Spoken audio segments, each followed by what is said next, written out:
था कि 100 लोगों को खीर उसे खिलानी ही खिलानी है। अब वो खुद तो बनाएंगे नहीं राजा, वो हलवाई से बनवाया करते थे। हलवाई भी अपने नियम से 100 लोगों की खीर बनाता, राजा खिलाते, और ये डेली का रूटीन था, ये काम रोज हुआ करता था। अब एक दिन क्या हुआ कि हलवाई ने खीर बनाई, लेकिन वो जल्दी जल्दी उसे ढक के जाना भूल गया। वो उसको ऐसे ही बिना ढके चला गया। तभी एक सांप आया, उसने खीर के अंदर अपना विष छोड़ दिया, जहर। राजा को कुछ पता नहीं था, हलवाई को भी नहीं पता था। राजा ने रोज की तरह वो खीर 100 लोगों को खिला दी। खीर खाने के बाद वो 100 के 100 जो लोग थे वो मर गए। जब उस खीर को खाने के बाद 100 लोग मरे तो राजा इस बात को लेकर बहुत परेशान था कि इतना तो मैंने पुण्य नहीं कमाया, जिससे ज्यादा कि मुझसे आज बहुत बड़ा पाप हो गया है कि 100 लोग मेरी वजह से मारे गए। वो बहुत ग्लानि फील कर रहा था इस चीज को लेके। उसने कहा मैं इस चीज को पश्चाताप करूंगा। बहुत गिल्ट फील कर रहा था। वो क्या करा उसने कि अपना राजपाट अपने उत्तराधिकारी को सौंपा और चला गया पश्चाताप करने के लिए।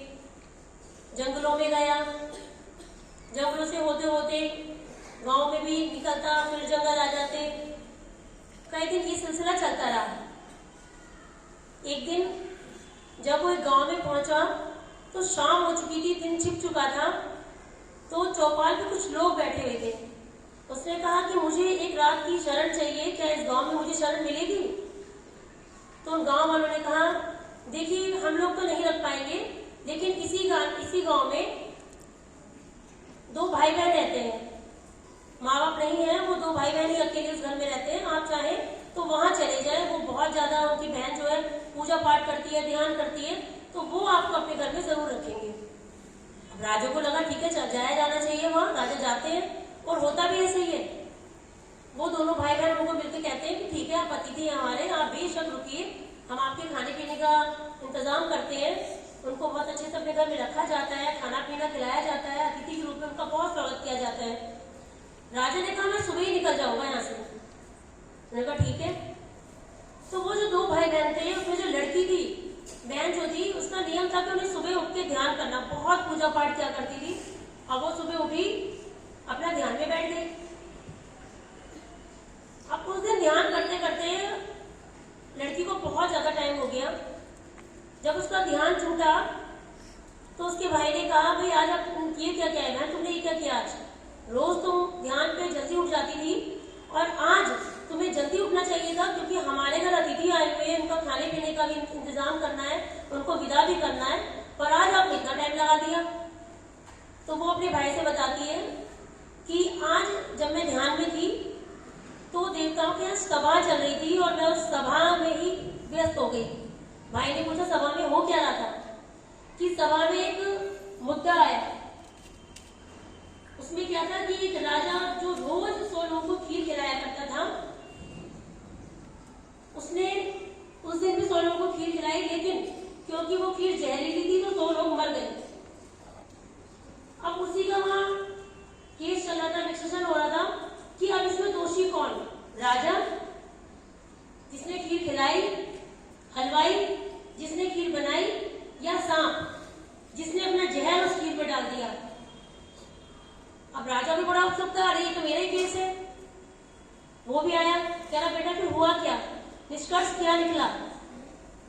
तो उन्होंने कहा लड़की ने कि नहीं, आज निष्कर्ष नहीं निकल पाया, अब ये सभा कल दोबारा बैठेगी, मैं कल दोबारा ध्यान में जाऊंगी, तब पता चलेगा। उसने कहा ठीक है।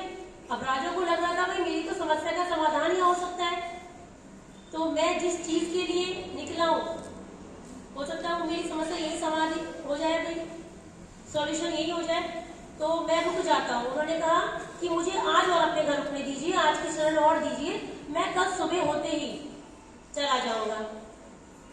उन्होंने कहा ठीक है रुक जाओ, कोई प्रॉब्लम नहीं है भाई। लेकिन उसी दिन शाम को, जैसे गांव में अक्सर चौपाल लगा करती है, पहले बहुत ज्यादा करती थी, तो चौपाल वापस से लगी, वहां लोग बैठे हुए थे और लोग आपस में गोसिप कर रहे थे, बातें कर रहे थे और कह रहे थे देखो आया था यहाँ साधु बन के रात की शरण चाहिए थी। अब देखा भाई बहन अकेले घर में जवान लड़के तो चलो रुक गए, अब एक रात की शरण और मांग ली। अब पता नहीं अभी कितने दिन की शरण मांगेगा, क्या उसके दिमाग में चल रहा है, कितना गंदा आदमी है, कितना नीच आदमी है। वो लोग ये सब चर्चा कर रहे थे। रात हो गई, वापस से दिन निकला, लड़की फिर से ध्यान में बैठी और जब ध्यान से हटी तो फिर राजा उत्सुक था। राजा ने पूछा, आज निर्णय हुआ होगा, आज क्या निर्णय हुआ, आज दोष किसको मिला, कौन दोषी पाया गया, बताओ बेटा जरूर। लड़की ने कहा, हाँ मैं बताती हूँ, लेकिन उसमें दोष ना तो राजा का रहा, ना तो हलवाई का और ना सांप का। राजा ने कहा, ऐसा क्यों भाई, या तो राजा को मिलता दंड, या हलवाई को, या सांप को, तीनों में से एक ही गलती तो होती, तीनों में बढ़ जाता। तो उन्होंने कहा नहीं। लड़की ने बोला, वो सारा दोष, सारा पाप अपने सर हमारे गांव में जो चौपाल है उसमें बैठे हुए लोग ले गए। वो सारा जो दोष पाप था वो सारा हमारे गांव में बैठी जो चौपाल थी, जो कल उस राजा के विषय में चर्चा कर रही थी, उस राजा की बुराई कर रही थी, वो बांट ले गई। अब राजा, हलवाई और सांप तीनों निष्पाप हो गए और चौपाल पे जो दूसरों के लोग बारे में बातें कर रहे थे वो सब दोषी हो गए। तो अब आप बताइए कि आप लोगों में से किसी के भी मन में ये बात आई कि इस कहानी का निष्कर्ष क्या है? क्या आप बुराई करते हैं उनके साथ कभी अच्छा नहीं होता।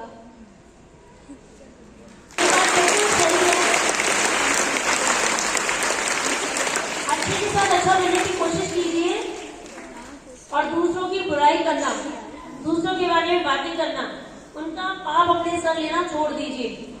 समय है उसको सही जगह लगाइए।